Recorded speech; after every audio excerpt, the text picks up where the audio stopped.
Hi, yes. Yeah, I was calling about the 2015 Coronado glider you had for sale. Okay, yep, you still have it?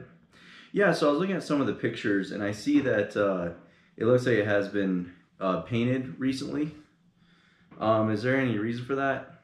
Okay, okay. Like no issues with it. How about, does it have like clean Carfax and like, a clear VIN? Okay, semis don't really do that, is what you're saying? Okay. Yeah. Let me look some more at it, and then I'll give you a call back. All right. Thanks. Yeah. Bye.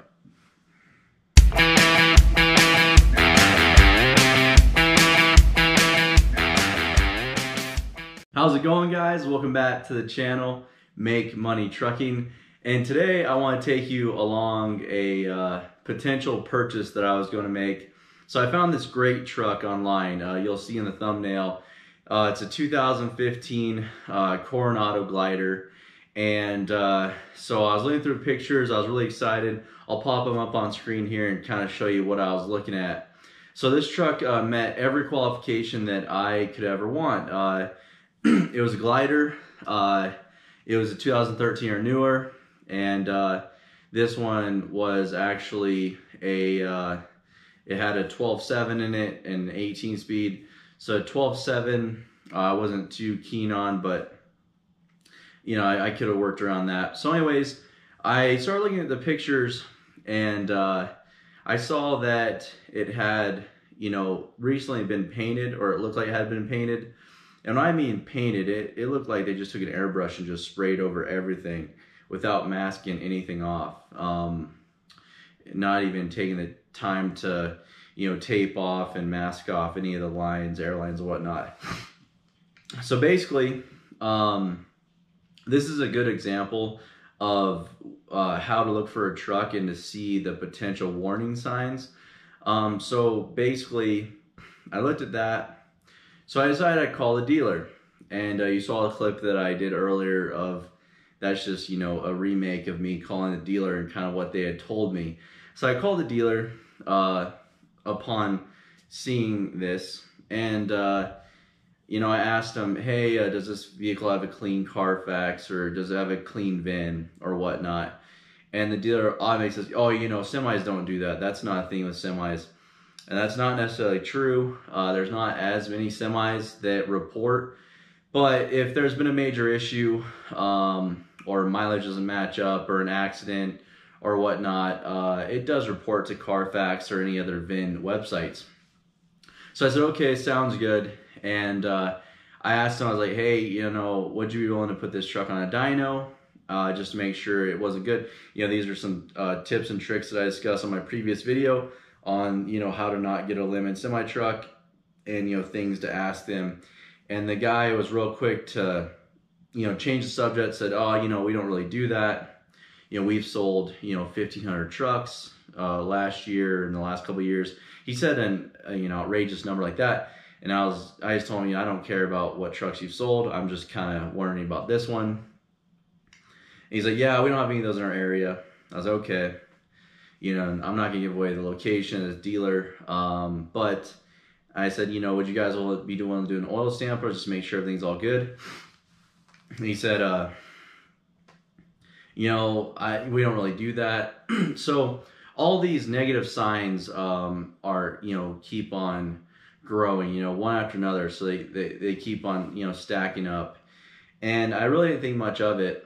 So I went ahead and, I needed to find a truck, so I put a deposit down on it, and I, continued to do my research and continued to, kind of ask more questions and see if I could find any more information about the truck. Also, they had said that the motor was rebuilt about 30,000 or 20,000 miles ago. And I asked him, well, who was the shop? Oh, well, we bought it from a place, and then they had the rebuild done at this shop. So anytime a seller or someone is trying to tell you, a third-party information, that's kind of a red flag as well. This guy that this other guy knows, they don't directly, put themselves in connection, direct connection. It's always a third party. It's not, you know, someone that they know.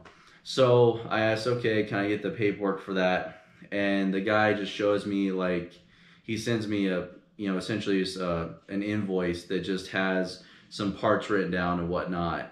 And I was like, well, this could be done, you know, anybody can do this on a computer. It was just, you know, a parts list. And then it, you know, just had some labor. It was a 1-page invoice. So things are starting. I had already put a deposit down. And the truck looked fantastic, as you see in the photos. I was pretty excited about this one, and you know, they're selling it for, you know, about $100,000, I think. So I started doing more research, and I run a Carfax on it, and this is where things take a slight turn. I run a Carfax on it, and it shows that the truck was in an accident in 2017, I think. And just some of the documents weren't really matching up. Like, it said that it was double bunk, and for guys like me and guys that, or people out there that know these trucks real well, that's not a double bunk. It's not a high-rise sleeper. It's a mid-roof or a flat top. So I know that wasn't the possibility. He kept on saying the truck was gold. And also it said that the truck had a 14-liter Detroit in it. And the ad online, they had confirmed that it was a 12.7.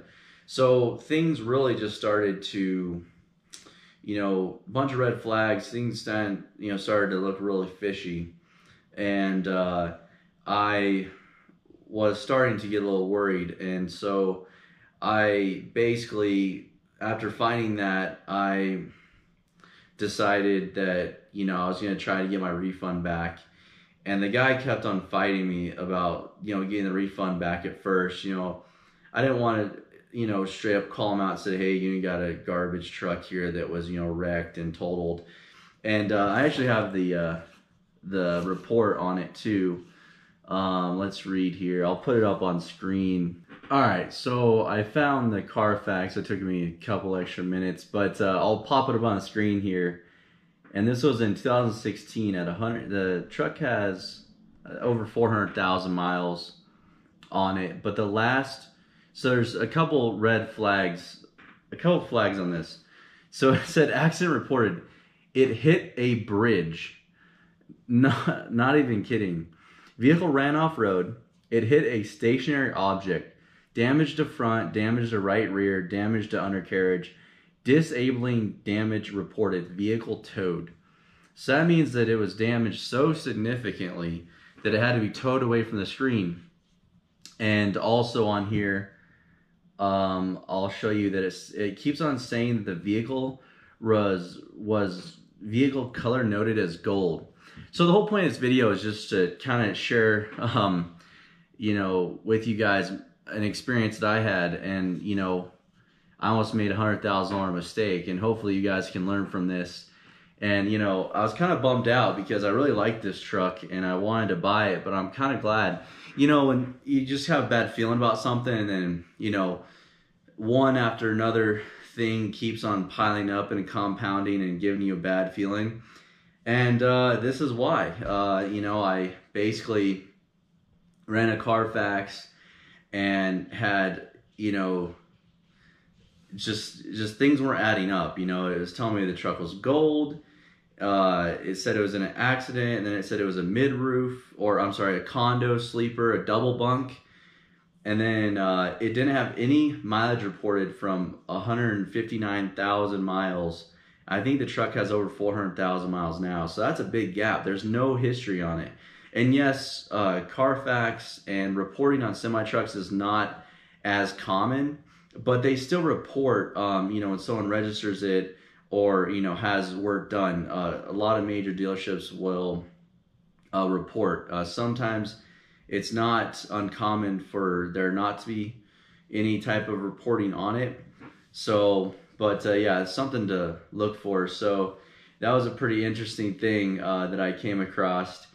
And then I was searching online at auction results through truck paper, and I found this truck and when it had sold and how much they purchased the truck for, how much it sold for. and it was in the same vicinity, same area. So I don't know if it's this dealer that bought it, or if that traded hands before the dealer got a hold of it.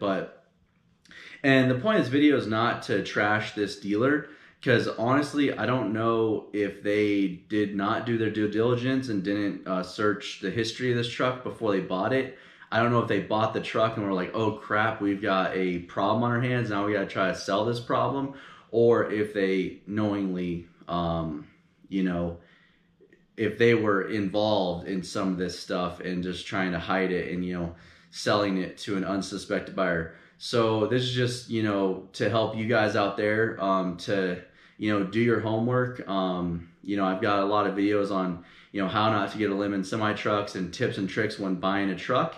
And yeah, I almost made a big mistake, and that was a 6-figure mistake that I almost made. And it just didn't feel right, and you know, it doesn't feel right. I did some investigation and found out, oh, that's why it doesn't feel right, because it's not. And you know, follow your gut. You know, definitely, you know, follow your gut when it's telling you that something's not right. And the dealership ended up giving me my deposit back. So, you know, I'm not gonna go after them or anything like that, or, you know, so they did give me my deposit back, but they were hesitant. You know, they kept on trying to tell me, oh, we can get you with this finance guy or that finance guy. Because at first I didn't want to be confrontational, and I never told them I found out any of this. If they see the video now, they'll know. But I just said, hey, you know, I couldn't get financing, and you know, it's just not the right truck for me. And he just kept on trying to push me on other finance companies, and that's usually suspicious too. It's like when they're trying to force you into a vehicle in general, or a truck, you know, that's kind of a bad sign. And this being a glider, that was also another bad sign. Is I said, hey man, you know, this is a glider, it should sell like, you know, very easy. So go ahead and put it back up online, and you know, if someone else calls about it, and no one was really calling about it. So that's kind of that's another red flag, you know. But all right, guys, you know, I thought I'd just share that story with you, how I almost made a $100,000 mistake in buying a truck that ended up having a major problem, and we found out what that was. So hopefully you guys found this informative. Hopefully this helps you guys in your search for trucks in the future, and I will see you on the next one.